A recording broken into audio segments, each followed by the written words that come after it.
Viens pour l'ensemble. Si! Oh! Repos! Caramba! Santé! Oh!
Commandant la première compagnie. À vous, capitaine!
Femme du commandant des troupes. Encore mon colonel.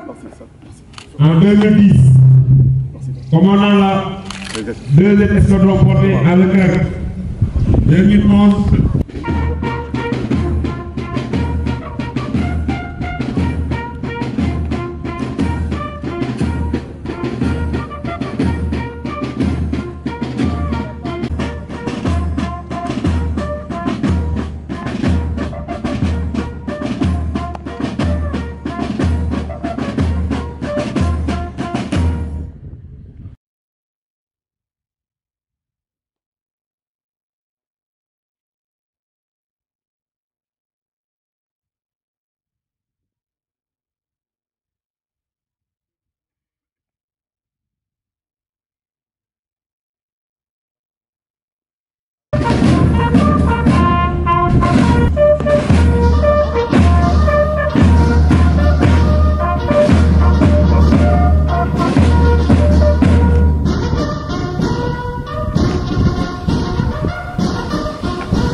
Capitaine Pape Ndrick, commandant des troupes. Azam le colonel.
Monsieur le gouverneur, adjoint administratif représentant Madame le gouverneur de la région de Louga, Monsieur le préfet du département de Kébémer, Monsieur le sous-préfet de l'arrondissement de Ndande, Messieurs les maires des communes de Ndande et de Kébémer, Monsieur le colonel commandant la zone militaire numéro 2, Monsieur le colonel commandant la légion de gendarmerie de Saint-Louis, Messieurs les chefs de corps et chefs de service, Messieurs les officiers, sous-officiers militaires du rang,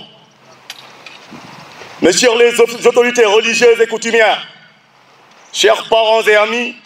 des soldats du contingent 2024-1, honorables invités, en vos rangs et qualités. Permettez-moi tout d'abord de vous souhaiter au nom du général de corps d'armée, haut commandant de la gendarmerie nationale et directeur de la justice militaire,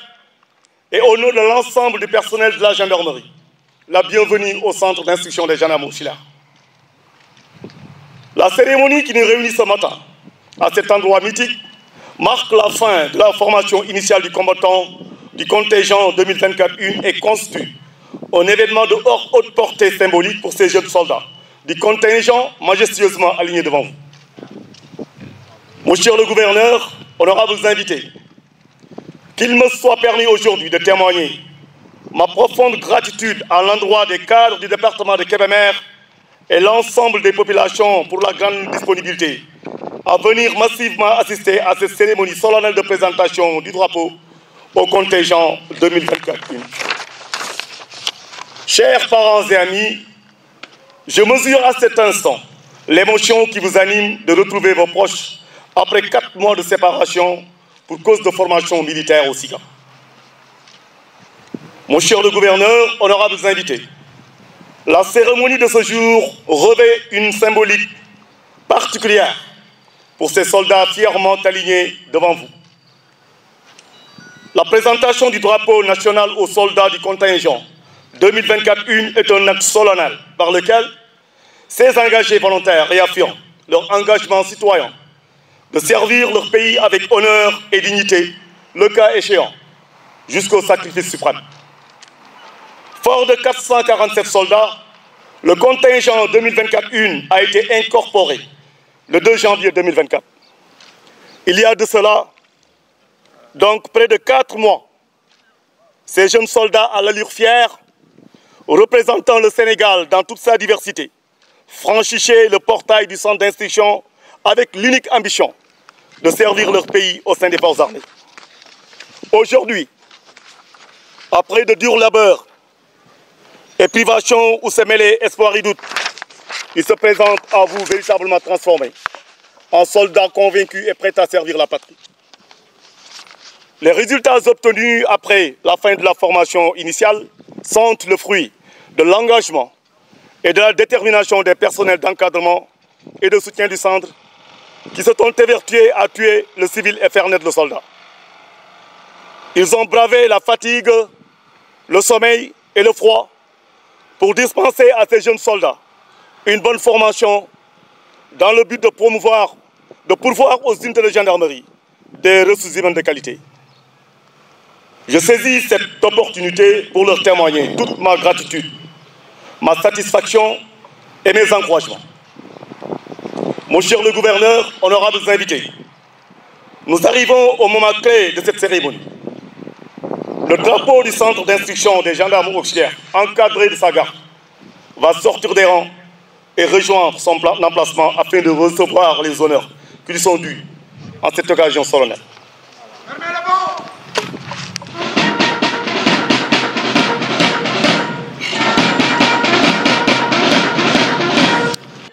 Car ce drapeau retrace l'histoire de tout un corps et au-delà de toute une armée et de toute une nation. Le drapeau national porte haut et fort les valeurs de notre nation, son histoire et sa culture. Il est constitué de 3 bandes verticales et est frappé en son milieu d'une étoile verte à 5 branches. Ses couleurs sont le vert, le jaune et le rouge. Le vert, couleur de l'espoir, représente la foi d'un peuple qui croit en son avenir et en sa jeunesse. Le jaune, couleur de l'or et du soleil, symbolise la richesse, la prospérité et le bonheur. Le rouge, couleur du sang, versé pour la liberté, mais aussi symbole de l'amour et du courage. L'étoile verte, figée au milieu de la bande jaune, exprime l'ouverture et symbolise aussi la perfection, la lumière et la connaissance. Ce drapeau devant vous est l'emblème national. Il porte en lettres d'or sur l'une des faces de sa toile fine et brillante l'inscription « République du Sénégal, centre d'instruction des gendarmes auxiliaires ». Sur l'autre face est marquée la devise de notre pays « Un peuple, un but, une foi » et celle de notre glorieuse institution « Honneur patrie ». Soldats du contingent 2024-1, vous êtes à présent imprégnés de la signification du drapeau national qui va faire un tour d'honneur devant vous. Cadrement des parents et amis venus d'horizons divers. Soldats du contingent 2024-1. Cette prestation de serment constitue une étape importante dans votre engagement à servir la nation sénégalaise. Je vous demande de toujours vous rappeler de votre serment dans vos activités quotidiennes, car de nos jours, les défis sont complexes et nombreux. Votre formation, qui va se poursuivre, prendra fin dans 2 mois. À partir de ce moment, vous serez affecté dans les différentes unités de la gendarmerie nationale où vous serez appelé à jouer un rôle déterminant dans les activités opérationnelles. Et pour ces différentes tâches qui vous attendent dans un futur proche, je vous demanderai de prendre la pleine mesure de votre engagement noble et citoyen en ayant en permanence une attitude irréprochable. Sachez que vous êtes les sentinelles et le dernier rempart de la nation. En conséquence, vous devez faire preuve de dignité, de discipline, de loyauté, de rigueur et de vigilance à toute épreuve. Faites du respect du règlement de discipline générale votre berdière et de l'observation des lois et règlements en vigueur dans notre pays un principe immuable. De nos jours, l'utilisation effrénée des réseaux sociaux est un défi qui nous interpelle en tant que soldats. Je vous exhorte à en faire un bon usage et à distinguer clairement la frontière entre votre devoir de soldat et le besoin pressant de bénéficier des avantages liés à ces outils de communication et d'échange. Chers soldats du contingent 2024-1, il ne me reste qu'à vous souhaiter bonne chance et plein succès pour la suite de la formation dans vos futurs emplois, au service de la gendarmerie en particulier et de la nation sénégalaise en général. Mon cher le gouverneur, honorables invités, je ne saurais terminer mon propos sans remercier sincèrement le colonel Chertouf, commandant la Légion de gendarmerie de Saint-Louis, qui nous a fait aujourd'hui l'insigne honneur de présider cette cérémonie, malgré son agenda chargé. Mes remerciements s'adressent également au colonel Tiendele Fall, commandant la zone militaire numéro 2, qui a voulu répondre favorablement à notre invitation, ce qui témoigne du bel état d'esprit, de solidarité et de camaraderie qui guide l'action des hommes d'honneur sur toute l'étendue de la circonscription de la Légion de gendarmerie de Saint-Louis. Ces remerciements vont à l'endroit du colonel Traoré, commandant le 12e bataillon d'instruction, dont le soutien constant démontre encore une fois de plus son attachement à cultiver cet excellent esprit de solidarité et de camaraderie entre les différentes composantes des forces armées. Sans oublier toutes les autorités ici présentes et chacun d'entre vous pour la sollicitude dont vous avez fait montre en prenant de votre précieux temps pour assister à cette cérémonie. Mention spéciale aux populations de la commune d'Ondane, du département de Kébémer, lieu d'implantation du centre en raison de l'hospitalité légendaire qui sous-tend leurs relations amicales avec le personnel du centre. Que le Tout-Puissant, maître de tout destin, veille sur chacun d'entre nous. Je vous remercie de votre aimable attention. Honneur patrie. Alléluia.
Opération drapeau terminé. Capitaine Pape Ndik Sène, commandant des troupes. Absolument, colonel.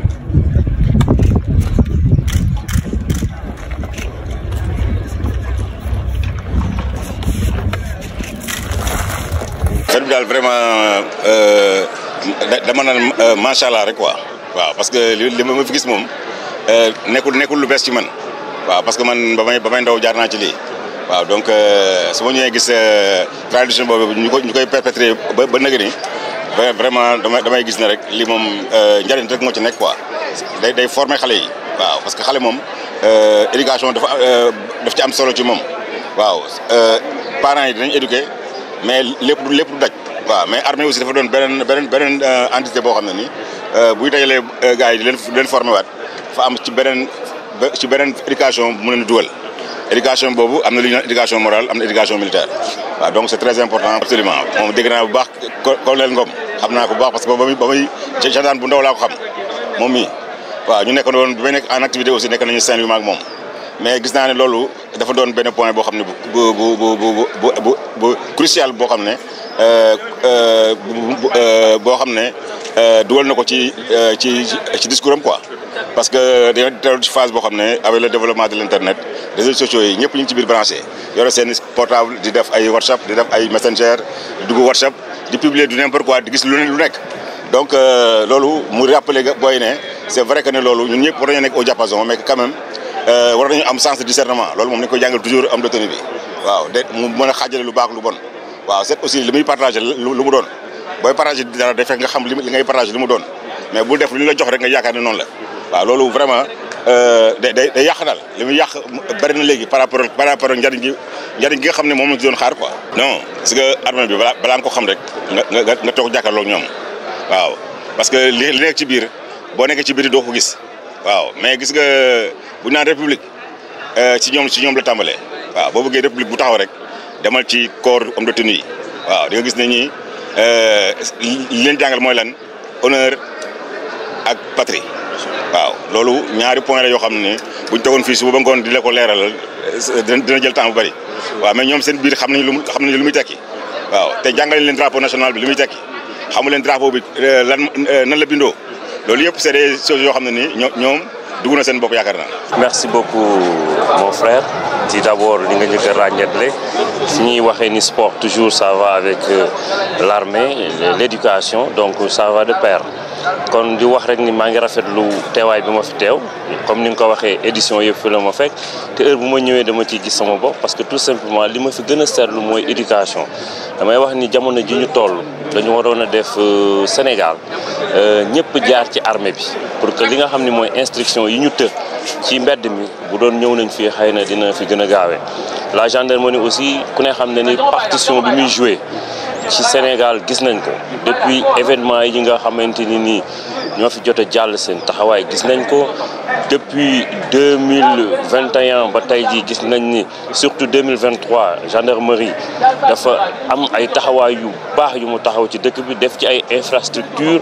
ci li nga xamante ni nii moom lañ gën a seetlu depuis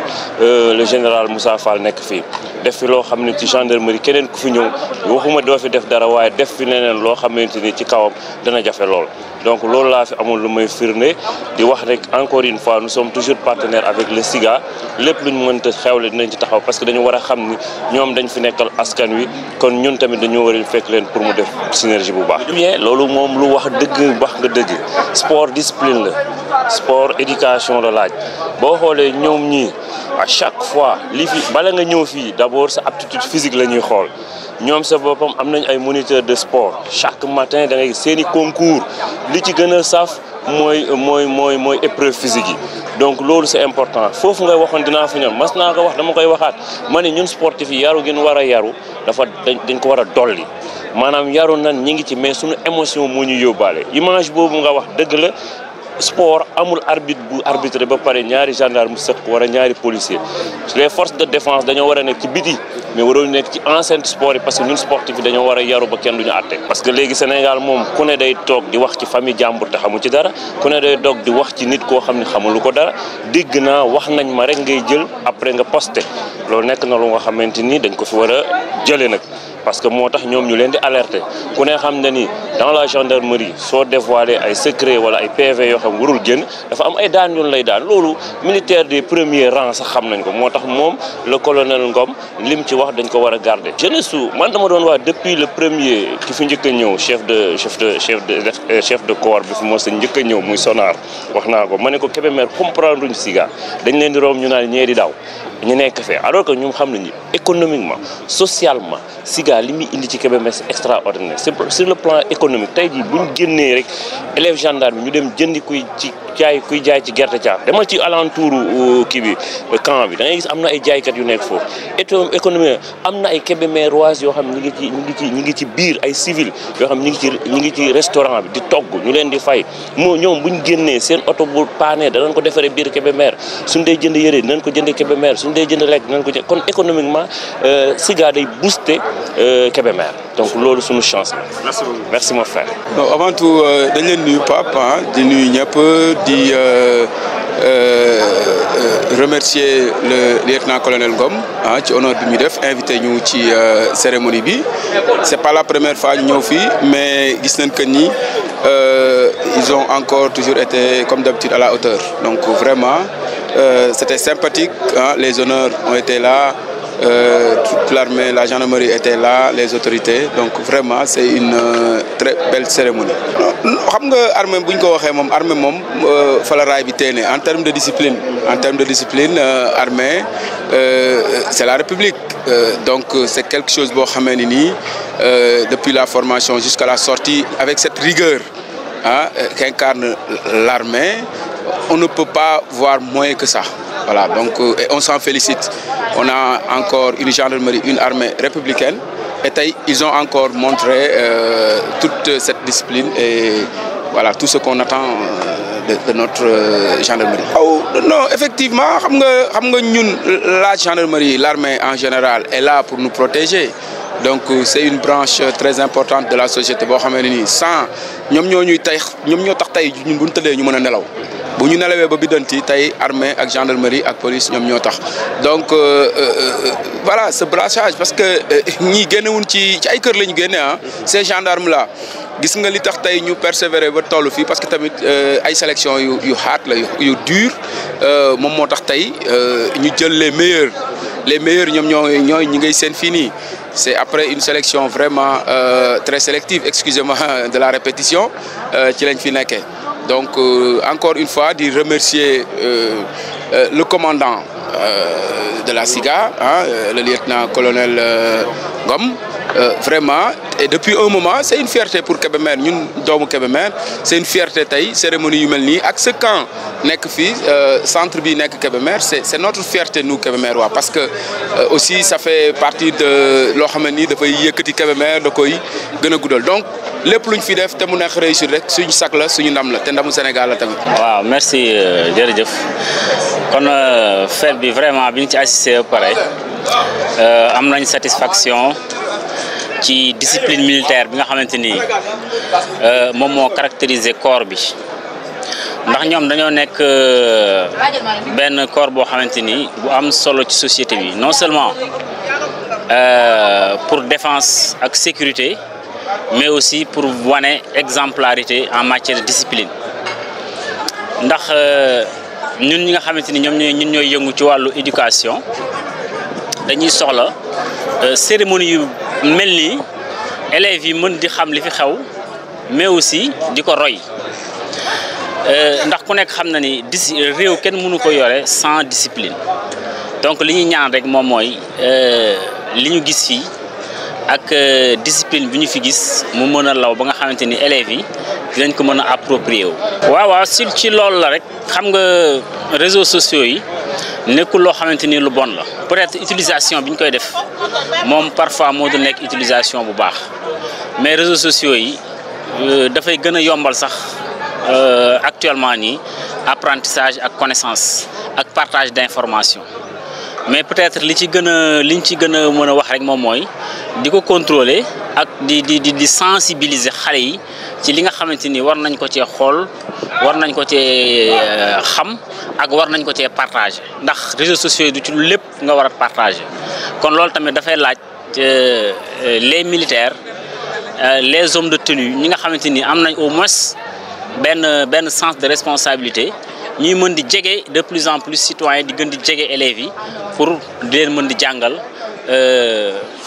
actes yooyu di leen mën di jàngal comportement yooyu nga xamante ni mooy comportement yu baax ci société bi. waaw élèves Kébémer yi dama leen di wax comme lu leen wax toujours rek nañu gën a jàng ca xam ni adduna bi fi mu jëm ci jàng la jëm d'ailleurs yàgg na ci nekk sax mais ci la gën a jëm dinañ dem ba benn jamono boo xamante ni boo jàngul di nga am jafe-jafe trop te ñoom dañoo am opportunité mooy élèves Kébémer ndax au moins am nañ benn camp boo xamante ni fii jege na leen ci am nañ xam nañ ci information am nañ possibilité tamit dugg si bu fekkee am nañ bac waaw kon loolu dañ leen di sensibiliser rek di leen wax ni nañ jàng bu ñu amee bac mën a def concours yi bu fekkee bu ko defee ñu dugg gendarmerie wala ñu dugg ci corps yu mel nii loolu rek lañ leen di wax voilà merci.